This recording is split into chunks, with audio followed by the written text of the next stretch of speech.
Hello guys, welcome to my channel World of Education. Today we will understand what is nominal account. So nominal account is related to income and expenses, which is why it is called as income and expenditure account.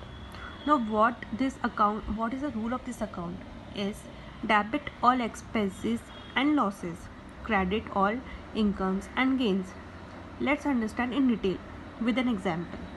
All the expenses and losses of the business that should comes in debit side means कोई भी business में expenses है या losses है वो सब debit side में आएंगे.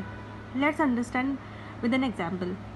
Purchase is an expense of the business, so purchase account should be debited as per the rule of nominal account, because nominal account का रूल ही यही है, debit all expenses and losses. Now all the incomes and gains of the business that should comes in credit side means whatever the incomes and gains of the business that will become in credit side.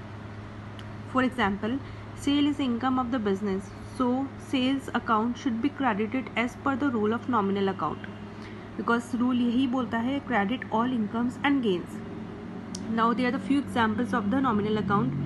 First expenses से देखते हैं. Purchases, salary paid, rent paid, loss by fire, all the example of the expenses of a nominal account. Now incomes, sales, commission received, rent received, all gains of the business are the examples of the incomes of the nominal account.